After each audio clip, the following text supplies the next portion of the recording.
I'm Tom Chandler, by the way. I'm the Dean of the Arnold School of Public Health for visitors. If we do have visitors here, thank you so much for coming out. This is a marquee event for our year. Body in 76, we had a grand total of 34, 9 to 10 papers, not per faculty member, but total per year, 9 to 10 faculty. Well, a lot's changed since then. As of this September, we have 155 faculty in the Arnold School. We have an annual operating budget of more than $28 million in grants every year, year in and year out, now averaging right at $30 million per year. And the faculty are publishing more than 500 journal articles every year, actually 549 to be exact in 2016. So I'm extremely proud of our faculty and especially proud of our students who publish often with our faculty, and many of the students are here today, so I'm grateful that you came out to hear our distinguished speaker.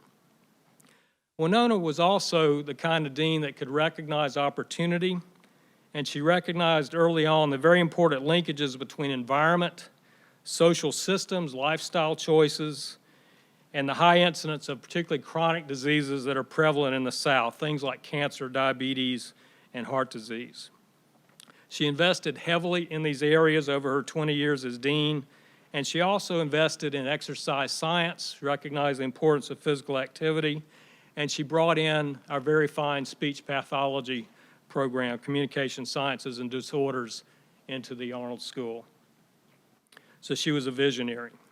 She died in 2007, and again, this lecture is really in her honor, to honor her life and her career. So these are all reasons that I'm particularly pleased that we have as our keynote speaker today one of the leading behavioral epidemiologists in the country in healthful lifestyles and disease prevention. I'm talking, of course, about Larry Green. I got to meet Larry for the first time last night over dinner. And what I found really interesting about Larry, and I would have never guessed this, he was on the very first accrediting team for the College of Health Sciences, the School of Public Health at the time, back in '77, and he knew Winona. So he was able to share with me a few stories around that. But at this time, I'd like to invite Jim Thrasher to come up. Jim's an associate professor, soon to be professor in health promotion, education, and behavior. He's worked and known Larry for quite some time, and he's going to give a few remarks about Larry's distinguished career. But Larry, thank you for coming to visit with us today. Jim.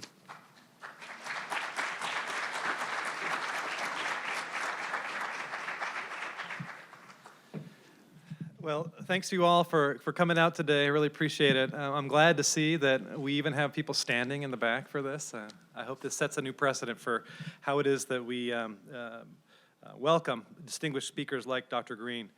Many of you know that Dr. Green is from the Department of Epidemiology and Biostatistics in the School of Medicine at the University of California, San Francisco.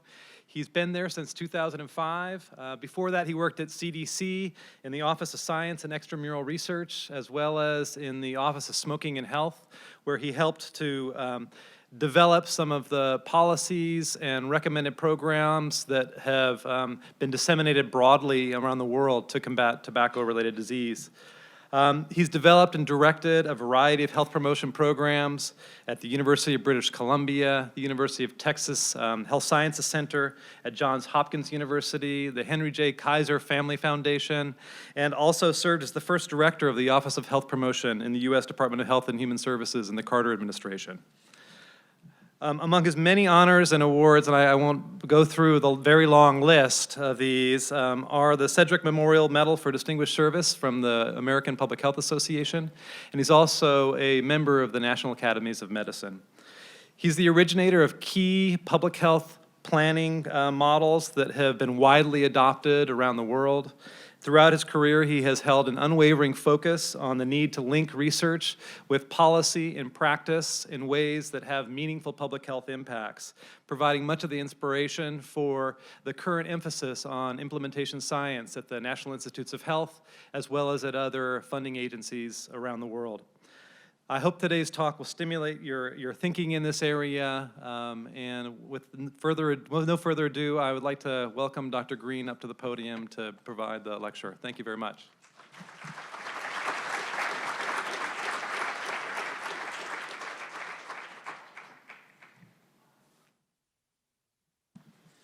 Well, thank you very much, Dean and Lee, for those generous introductions. I'm thrilled to see this gathering, considering that when I came here my first time, there was only a Department of Kinesiology and Physical Activity, on the basis of which this School of Public Health would be built. And when I was the chair of that accreditation committee, and when I took a report back to CEPH, the Council on Education for Public Health, composed mainly of deans of the other schools of public health, they were very suspicious of this arrangement, and it took a lot of salesmanship on my part to convince them that this was needed. Let me remind you that early 70s was before we recognized that we had an obesity epidemic. And this school, undertaking that innovation for the creation of a school of public health, was indeed prescient insofar as how could we know that we had an epidemic on our hands in obesity.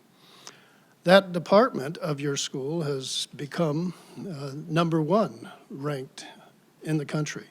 So I think you should take great pride in that group, and I'm very pleased to come back and see how much has developed around that beginning. And I'll try to convey what I think you now have to do to distinguish yourselves additionally. And it's not that much hasn't been accomplished in the interim, but I think the next big hurdle is one that is occasioned by the enormous proliferation of new schools of public health, new programs in public health. There were only 18 schools of public health at the time that we made that site visit for your initial accreditation. There are now over 200 programs and schools of public health.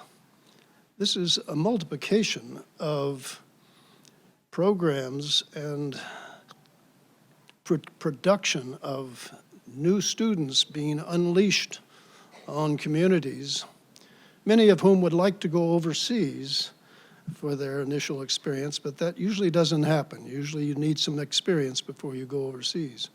But I think it's possibly, in part, the number of dramatic representations of public health in developing countries in films and books during the years just before this explosion in numbers. And I think what we have to do is come to grips with what will become of the field under the pressure of these large numbers of graduates that we're now going to produce. And perhaps even before that, we need to come to grips with the question, where are we going to get the faculty to populate these schools of public health and programs when we haven't had in the past enough programs at the doctoral level to produce the faculty for all of these programs? What has happened as a result of that dynamic is that schools of public health have had no choice but to hire newly minted PhDs who themselves don't have much experience in the field. And what I'm going to try to describe today is a strategy, an approach that will seek to remedy some of those issues. And one of them is to find ways to get faculty into the field. Another is to recognize that the evidence that we're producing from the research out of this set of circumstances is missing the mark for a lot of communities because the research is forced to be so preciously randomized and controlled, that the results are not very generalizable to the communities in which we would like to apply it. So we've got these disparate problems. These are, I think I've mapped out the main trajectories that I think I'm going to try to grope with in the presentation to follow. I've got an interesting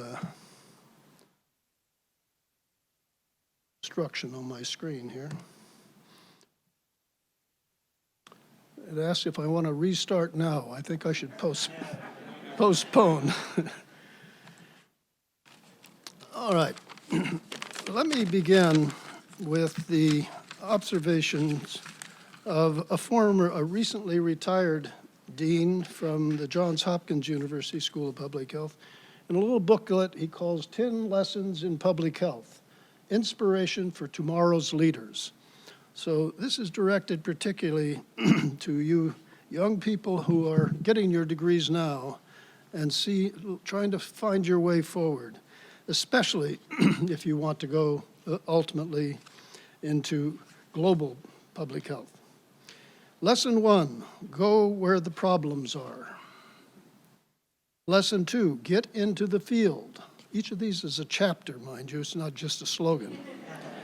Get into the field. Lesson 3, forget the job description. Lesson 4, don't count on things staying the same. Lesson 5, follow most but not all of the rules. Lesson 6, collect good data, even if you don't know what important questions they may answer. Lesson 7, remember your humanity. Lesson 8, use data to set policy. Lesson 9, if you think you're right, keep pushing. Lesson 10, take the long view. So I commend this to you as a roadmap for how to comport yourself, at least in the initial years of your career. You'll get slotted into things that dictate which of these you have to pay the most attention to, but this is available from the Johns Hopkins University Press. I get no royalties on the sale of this book. It doesn't even quote me. It doesn't even cite me, so how pure are my motives? All right, let me state my own rendition of the major challenges and opportunities for this discussion. The two biggest challenges I want to grapple with are to close the gap between the evidence for implementation that policymakers, program planners, directors, practitioners, and communities need, what they need, and what they're getting from our research and systematic reviews. There's a discrepancy there, and I'm going to try to help you come to grips with it. Secondly, challenge of developing more practice-based evidence. I'll conclude with this suggestion. If we want more evidence-based practice, we need more practice-based evidence.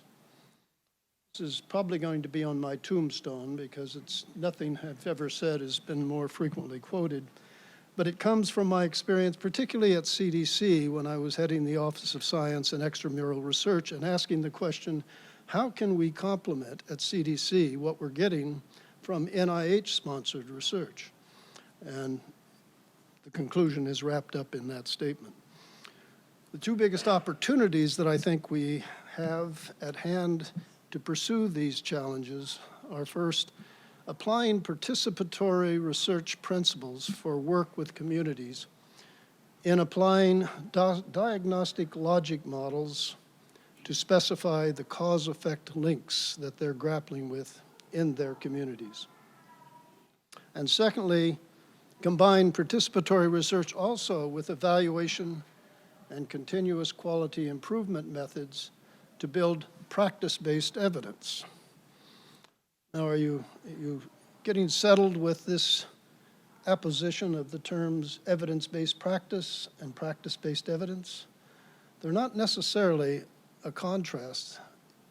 Practice-based evidence will give us better evidence-based practice, but we've got to find ways to support it more effectively because we don't have an incentive system that drives us in that direction.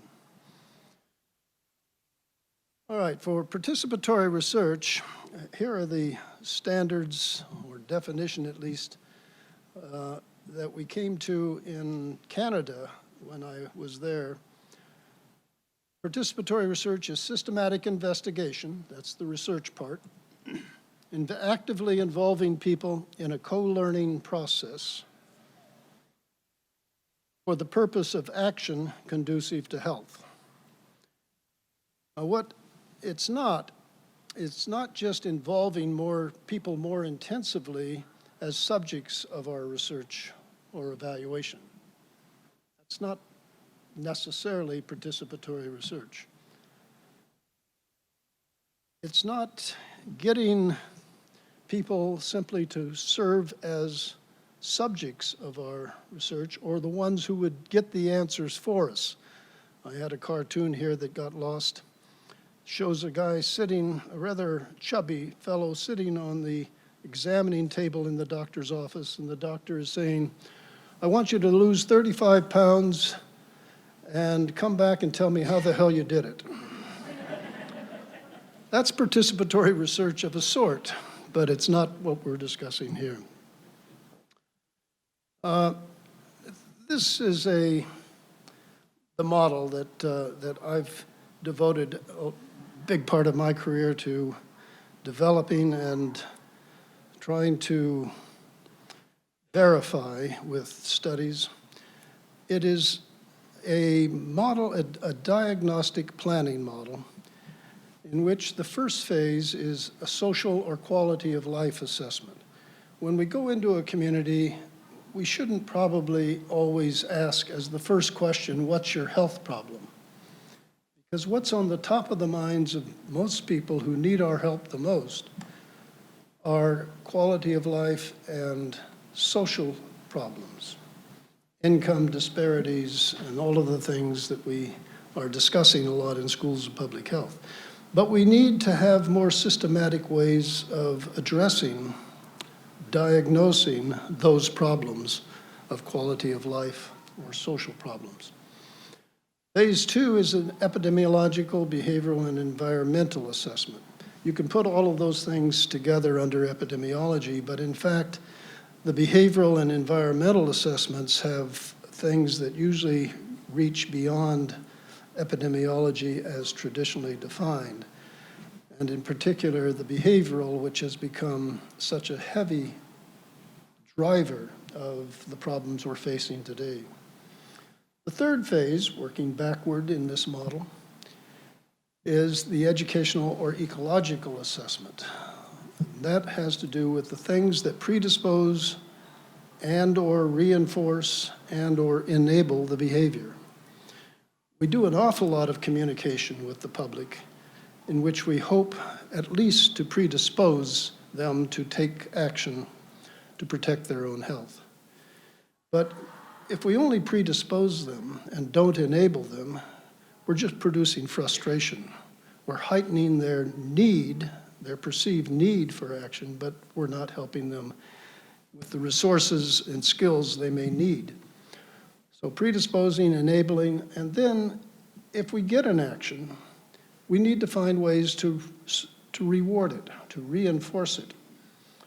And that involves working with parents, teachers, employers, other influential people in their lives who will recognize and support what they're trying to do with their changes in behavior.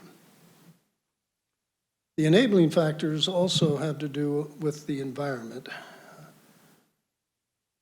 We put these predisposing, reinforcing, and enabling factors with some priorities set among them into composite health programs that consist in part of the educational or health promotion component and partly regulatory, policy, and organizational changes. And that then constitutes the intervention alignment, getting the pieces together.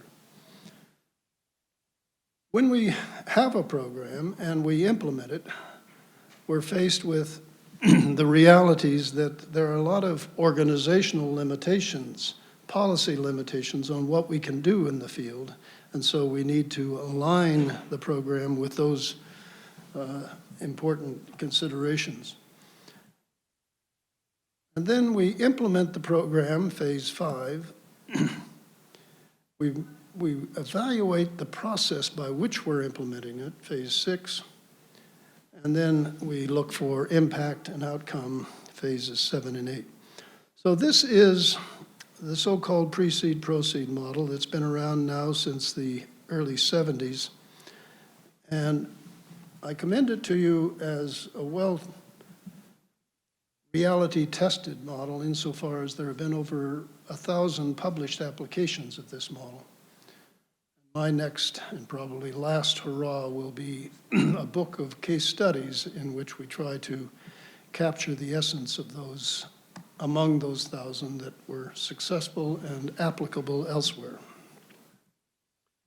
Now, I present this initially as a planning model, but it's also, from the very beginning, an evaluation model, insofar as our diagnosis of the problems at each of the 4 first phases are ones in which we specify objectives, measurable objectives and baselines against which we will be able to evaluate the program in the later stages.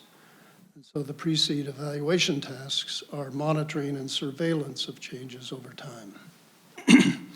I wanted to give this as a backdrop because it colors everything else that I usually talk about, but it's lost in the shuffle. I'm going to also reference a couple of 2 or 3 Institute of Medicine, now it's called the National Academy of Medicine, reports. One called Linking Research and Public Health Practice, a review of CDC's program of Centers for Research and Demonstration of Health Promotion and Disease Prevention. You have one of these centers here at your school. And in the first decade of this program, funded by Congress to CDC, and from CDC to selected schools of public health, to implement and evaluate outreach programs into their communities.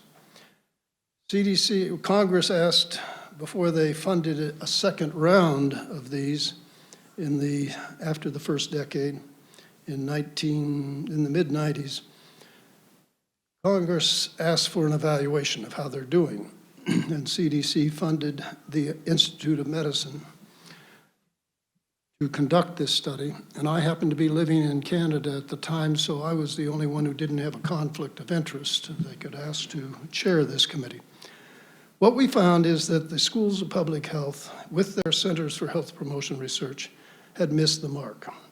They had fallen back very largely into their more narrow academic disciplines and had not reached out and engaged their communities as the original legislation had expected of them. Another report that is much more recent is an integrated framework for assessing the value of community-based prevention. Now, let me remind you that you can read these IOM, now called National Academy of Medicine reports, free, online, full text. You can download them and print them out, full text, or you can buy a copy. Can't imagine anybody buying one after those other options. But the second report really came to grips with some of the measures that we need to come to grips with in order to evaluate community-based programs in all of their dimensions, recognizing things that almost never get counted in cost-benefit analyses or cost-effectiveness analyses of community programs, such as the inherent cost of engaging volunteers in support of our programs. That's something that we do very assiduously in community-based participatory research. but we don't have the resources to pay their salaries, but we need to account for the effort they're making, the time they're giving, and the cost inherent in those. Well, here's the problem with respect to the communication of research. I've given you some of the problems of doing this kind of research that we've encountered. The problem is that we are asking, where am I? You're 30 meters above the ground is the answer we get, metaphorically. You must be a researcher. Yes, how did you know? Because what you just told me is absolutely correct, but completely useless. You must be a policymaker. Yes, how did you know? Because you don't know where you are, you don't know where you're going, and now you're blaming me. Well, that's kind of the standoff we're faced with. And we've got to find better ways to communicate our research. But to do that, we've got to come to grips with better ways to do the research so that it has more relevance and utility to program planners and policymakers. So there are three ways we can conceptualize the gap between knowledge and practice. One is that practitioners need to implement the lessons of research by translating them into practice. That's the prevalent one. That's the one that we generally refer to as evidence-based practice. And evidence-based practice comes very much out of the useful experience of medicine in getting research justification for a lot of practices that hadn't been evaluated that were being used in medicine, and getting rid of a lot of practices that were being used but had never been evaluated. And as a result of those early successes with evidence-based practice, it became the order of the day for most things that practitioners do. And if they're not doing them, they may not get reimbursed for their services.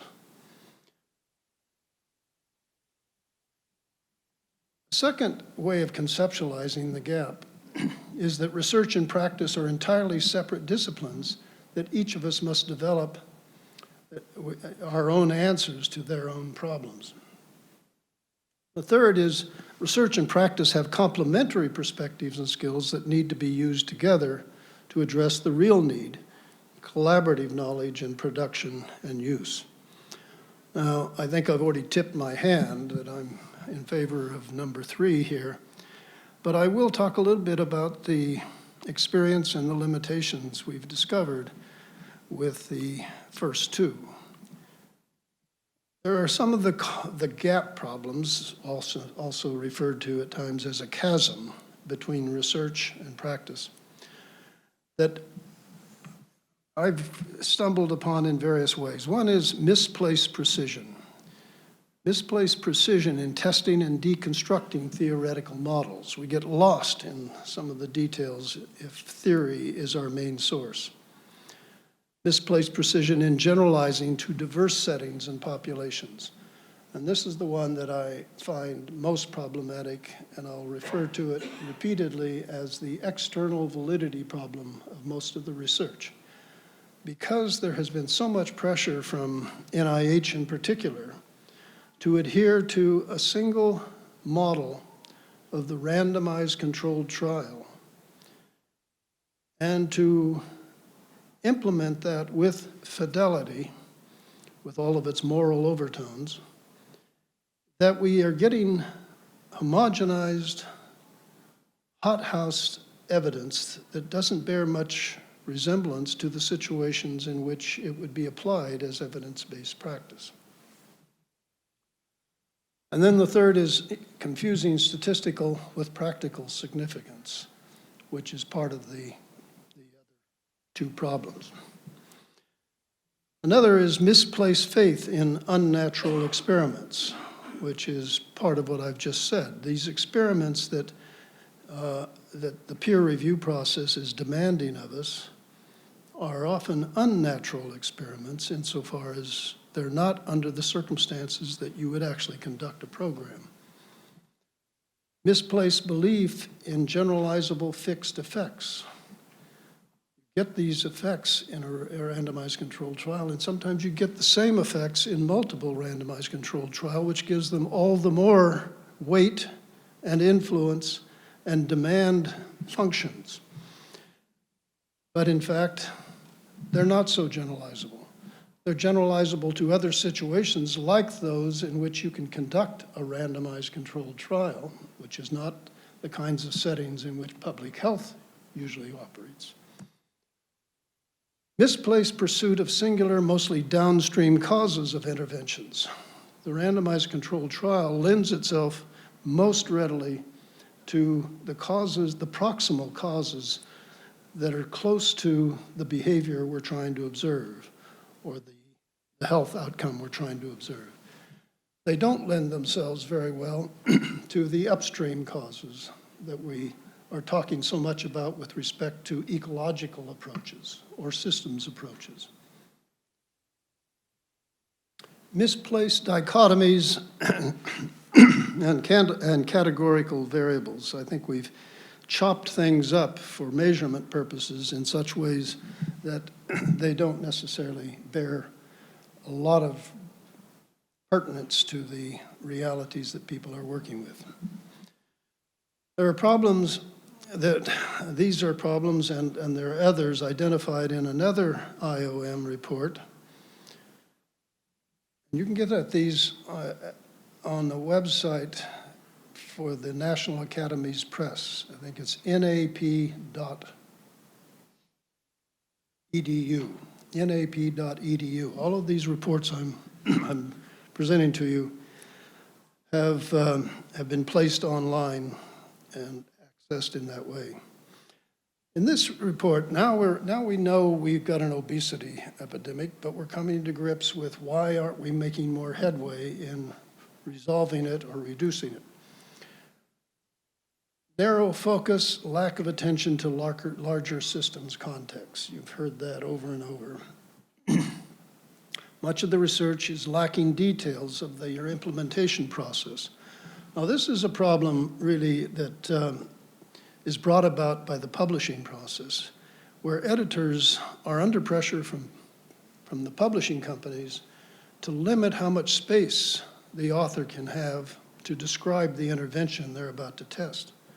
And if that space gets compressed, as it usually does, so anybody who wants to replicate that program or take that program to scale in the field doesn't have a lot of detail about what went into the implementation.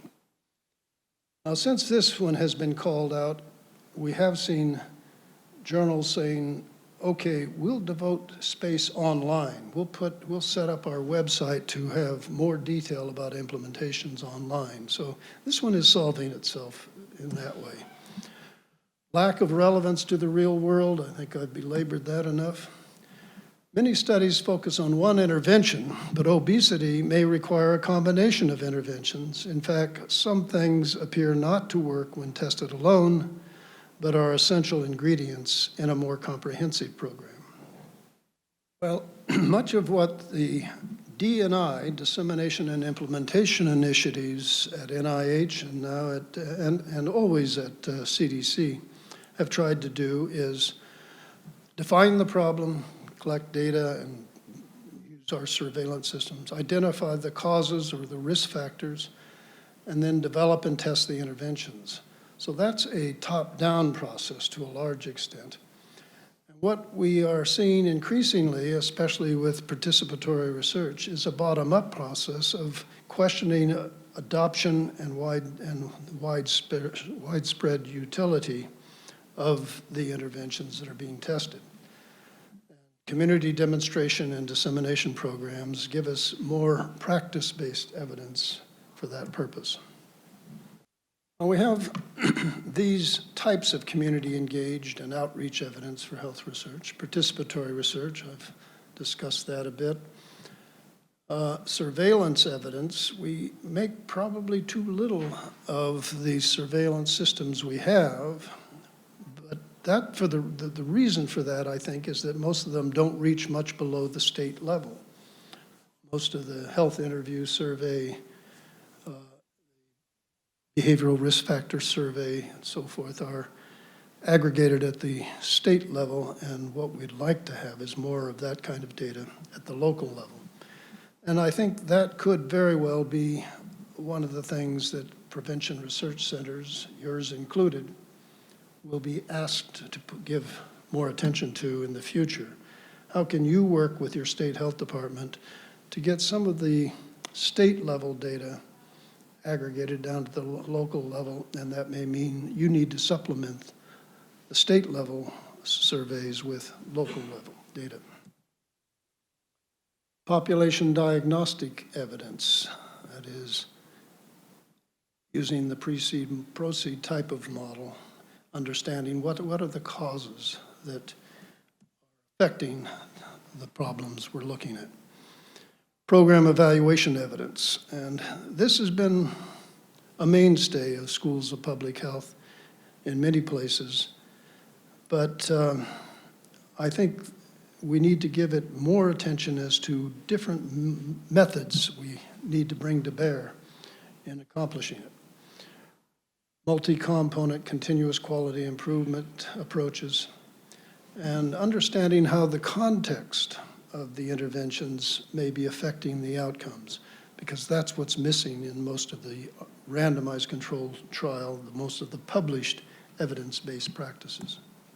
One of the things that makes participatory research so important is that we approach communities as scientists,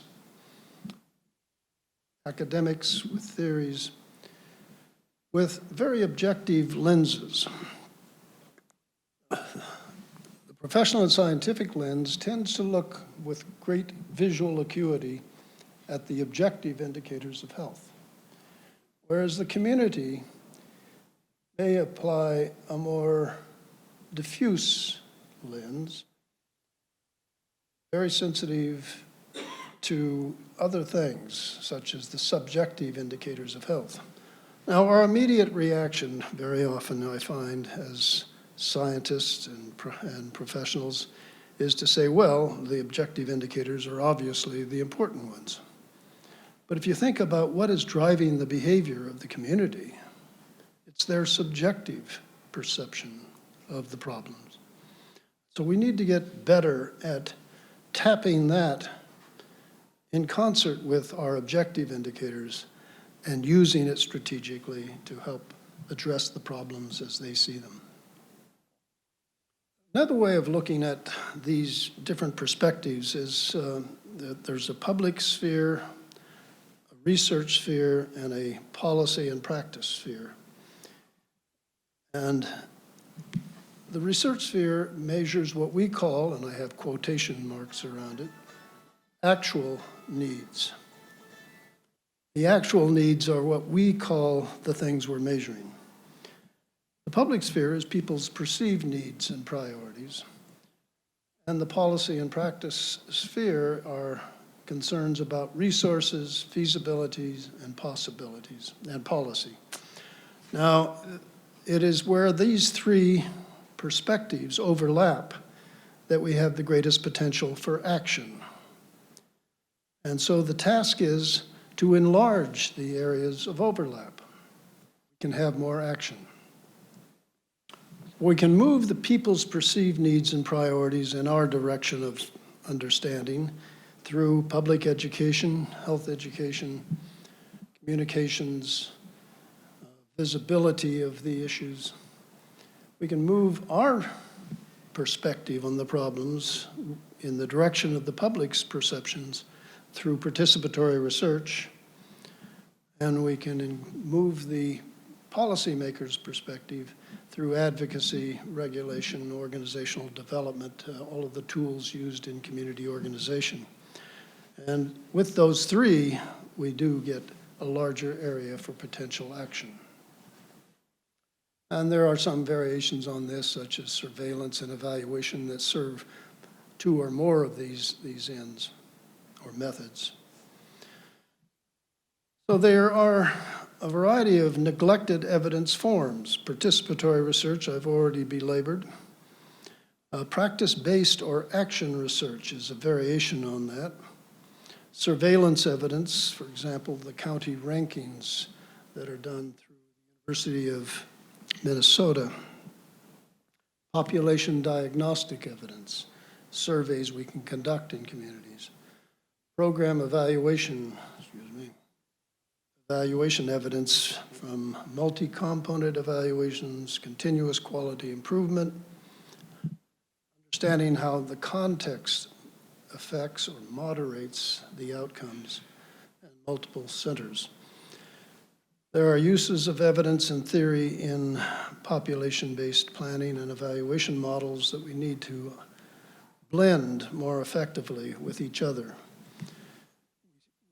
We may see ourselves starting with outreach evidence from communities or populations based on our assessment of the needs and capacities of populations. Evidence from etiological research gives us an assessment of causes of the problem and resources. Evidence from efficacy studies and the use of theory to fill gaps gives us evidence on which to design and implement programs. And evidence directly from our programs and effectiveness studies and the use of theory strengthen our design and implementation of programs, and then evaluation of the programs that we conduct that gives us direct feedback on the design and the opportunity to reconsider our assumptions about the causes. I'll pause again for any burning questions, concerns, comments, caveats, correlations. Any more C's I can bring in? Yes. I'm kind of stuck with context, the ruminating about context as we've been speaking, thinking about things like gun violence in our country. And so, you know, the context for that is deeply entrenched. Great question. Did you all hear the question? I'll do my best, and I hope I do justice. Context is most notably a problem with gun control. As we move from one context, one setting, one state, one county to another, we encounter different attitudes of the population toward the Second Amendment, toward their need for their guns, and certainly resistance to legislation that would deprive them of either of those.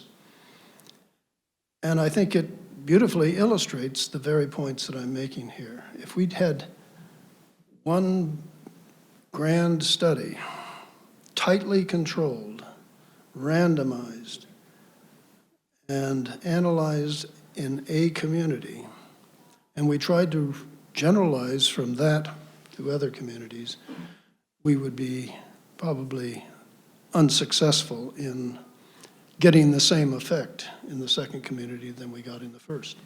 What made it successful in the first community will have been sensitivity to the context, adaptation of interventions to the context, evaluation of the results in that context. And what we need is more studies that have the same context, but even more studies that ask the same question in other contexts, come up with more appropriate interventions for those other contexts, and evaluate in those other contexts. I know what I've just described is a formula for full employment of public health researchers. We ought to be able to keep ourselves busy indefinitely. Obviously, we're not going to get that much money. Not only is CDC unable to get money out of Congress for gun control studies, But NIH isn't even interested in getting such money. They don't have an institute that's devoted to the subject. So it's a very steep uphill climb to accomplish what I'm recommending here. But unless we clarify what kind of evidence we need and find ways to piece together resources to do it, to do those kinds of studies, we're not going to make much headway at all. I think the other answer to your question, for which I have much less expertise, is probably political. The experience of campaigners in trying to get the vote out in support of specific candidates or proposals in specific communities is what we have to build on, I think, to address that problem politically in complementarity to addressing it scientifically. Yes, sir. Yeah, hi, my name is Jack Reeves, and I'm a second year student in the inaugural program at this one. And I just went to the conference for the American Public Health Association, and what you're talking about is exactly what we were discussing with the governing council. My background, I don't have a public health background. I've worked in the California State Legislature, in the Assembly and the Senate. I have a political background, a general policy analyst background. And so I'm new to public health. And what I found is that when I worked in the legislature, a lot of health policy people would come.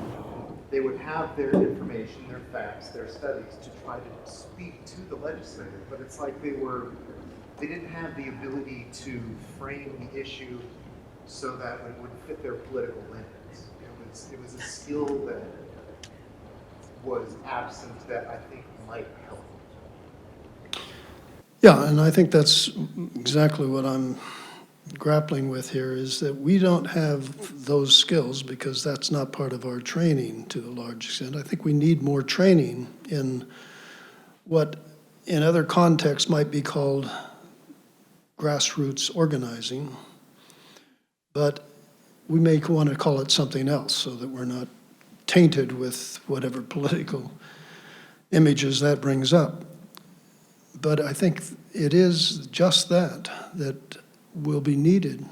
And for those of you in the audience for whom research is not your necessary focus, you're getting a bachelor's degree or a master's degree, and you may want to participate in the research process, and we hope you will, but you're probably going to be called upon to bring your public health training to bear on these organizational processes. And I would urge you to befriend those nuisances among your friends who are very politically active and experienced in your community, because they know the neighborhoods, the sentiments, the context issues, and they've gained them through a process that I think we need to emulate in the training of public health personnel.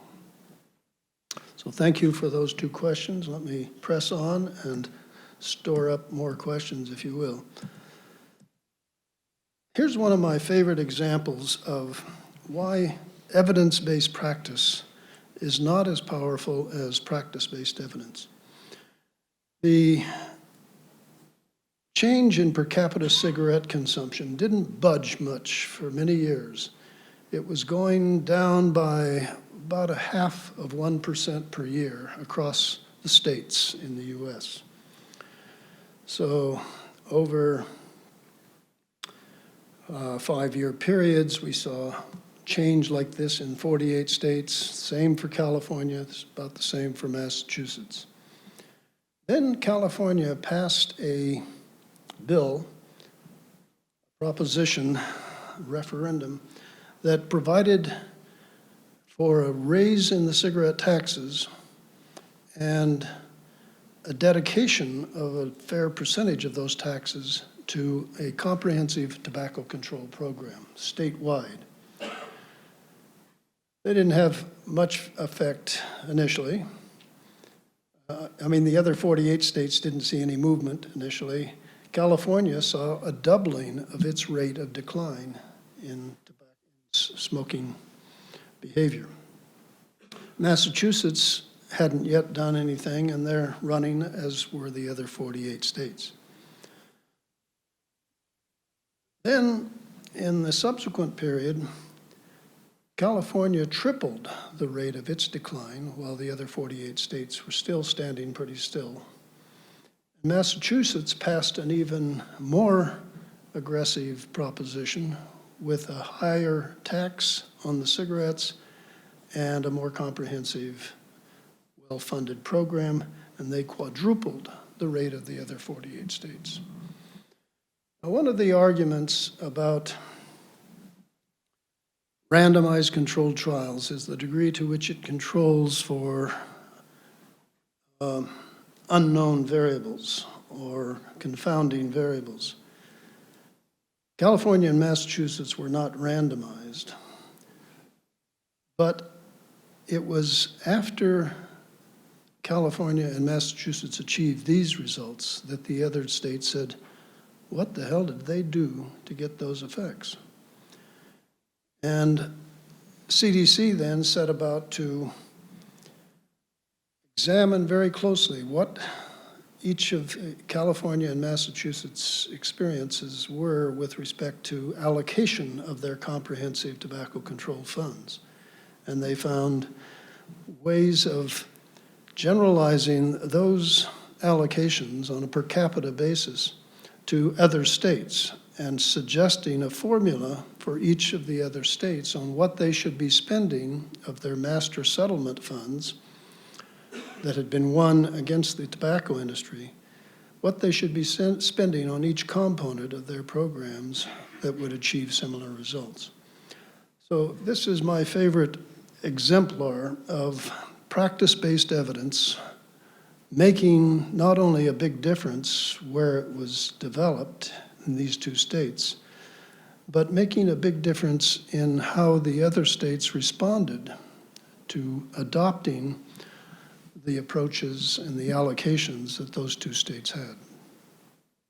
Surveillance is, I think, public health's greatest unique resource. Not entirely unique, but something that we have that most other enterprises don't have. And our communities want and need more particular local data because most of our surveillance systems get down to the state level, as I said before.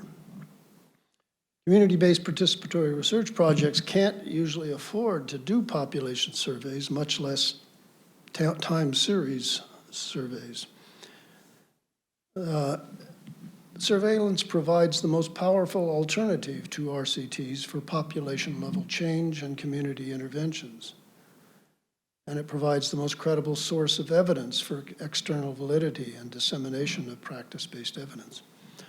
So I guess my appeal, since we don't have a grant program very specific to the kind of surveillance we need in public health, is that you work with your state health department and the county health departments in finding ways to supplement the existing national surveys that get us down to at least the state level.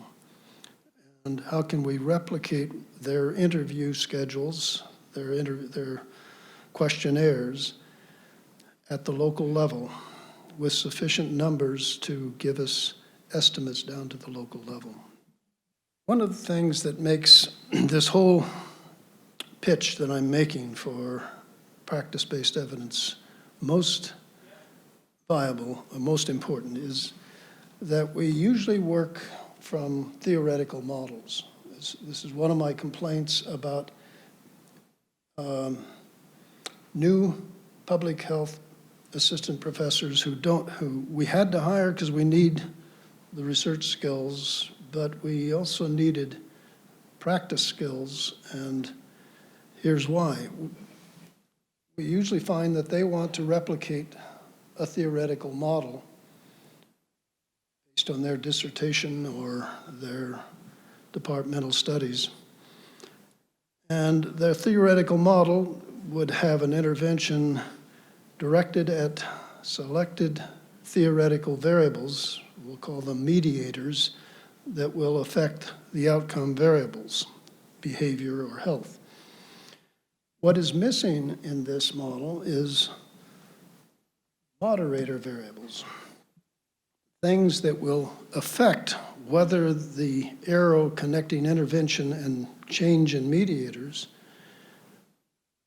are affected by other variables in the community or between mediators and outcome variables. So it's the moderator variables that we need to supplement the evidence-based practice with in order to strengthen our hand in mounting interventions. Here are the major challenges to best practices, the term used often to describe evidence-based practice. But when it's only based on controlled trials, randomized controlled trials, there's the challenge of translating best practices from science to practitioner behavior and to different circumstances. There's the challenge of generating or generalizing from research in one place with one population to other places, people, and circumstances. There's the challenge of imposing experimental controls to generate best practices for community and population efforts. Challenge then, these challenges lead to a recommendation for best practices, replacing our preoccupation with best practices with best processes of locally specific diagnostic planning procedures and community-based participatory research to adapt efficacy-tested interventions to the moderating variables in a given community. That says a lot, and I hope you'll have a PDF of this slideshow so you can think more about that, because I think it's the essence of what I've been trying to argue for here. Now, with the PRECEDE-PROCEED model, I've tried to fall in line more with this approach because early editions of that book did lean very heavily on evidence-based practices, those that had shown effectiveness. But as I've gone along, I've come up with a way of capturing some of what I've said as it might apply to your use of the PRECEDE-PROCEED model. Matching, mapping, pooling, and patching. It has a nice rhyming to it. I'm hoping I can find some music to put it to. Matching refers to the ecological levels of a system or community that need to be matched against the RCT evidence of efficacy for interventions at those levels. Now, we'll find a lot of evidence matching with the individual level, a little that matches with classroom level or clinic level, or even neighborhood sometimes. But we won't find much RCT evidence of efficacy for interventions at community-wide levels. Mapping refers to using theory to apply the causal chain to fill gaps in the evidence for effectiveness of interventions. We have, if you lay out that PRECEDE-PROCEED model, you're filling the boxes with presumed causes. And we need to map those against specific settings. Pooling the experience to fill gaps for effectiveness of programs in similar situations, and then patching the pooled interventions with the indigenous wisdom and professional judgment about plausible causes and interventions to fill the gaps in the program for the specific population. So the first three of these processes or steps involve careful examination of the evidence that we have, the situation we're going to apply it to, and the matching up of those. But they won't match perfectly. There will always be some professional judgment that you have to bring to bear.